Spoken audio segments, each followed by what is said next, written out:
Hello, everyone. Shalom, shalom. Want to wish everyone a Chag Sameach. Just want to dedicate this short video to a great rabbi and leader who his name was Rabbi Nachman of Breslov, Rabbi Nachman ben Simcha Feiga, and Simcha and Feiga. And Rabbi Nachman, I really got into his teachings about a year ago. And what really resonated with me about Rabbi Nachman was he was different than all the other rabbis and all the other leaders that we had, in the sense that he would always say that you should do something with joy, with simcha. If you're going to serve God, it has to be done through joy, and it can't be done out of sadness or out of fear. Doing it out of fear isn't enough. It has to be done out of joy for God. And another thing about Rabbi Nachman that I really loved is he stresses the importance of individual prayer from the soul on a personal level, kind of like talking to your best friend or a parent. You should speak to God in that matter. Speak to God in the matter of, just like you would talk to your best friend, just go into the forest and tell him, thank him for all the things that you have, and tell him the things that you need, and how he can help you in your life. Because we all know that the Creator, there's nothing beyond his power. Actually, I just got this book. It was called Outpouring of the Soul by Rabbi Nachman, and it's translated by the great Kabbalist Rabbi Aryeh Kaplan. And there's actually a story on one of the pages. So I'm going to recite that story.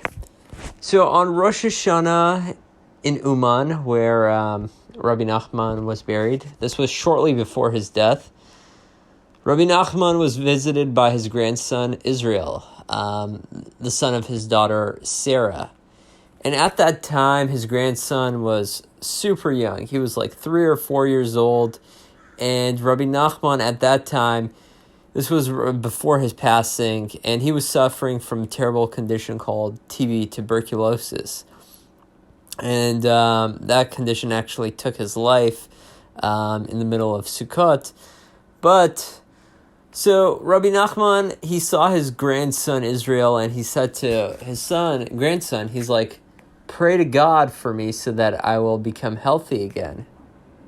And his grandson Israel, he was about 3 or 4. He's like, he tells his grandpa, Rabbi Nachman, he's like, give me your pocket watch and I'll pray for you. And Rabbi Nachman jokingly says, in quote, he's becoming a professional wonder worker already.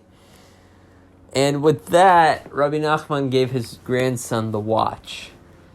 So the grandson, he then prayed, right when Rabbi Nachman gave him the watch, he's like, God, from the bottom of his heart, let Grandpa get better.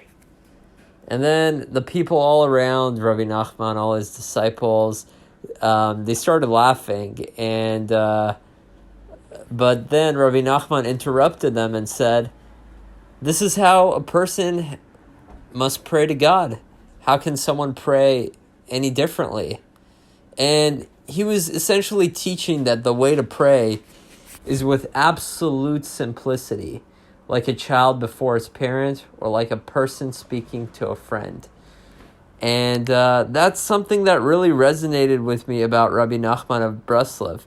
His passion for teaching people how to pray and changing the way that we would pray by literally just going and speaking to God in our own words, words that we actually understand and can concentrate on. So I hope the Neshama of Rabbi Nachman of Breslov has an aliyah, and Chag Sameach.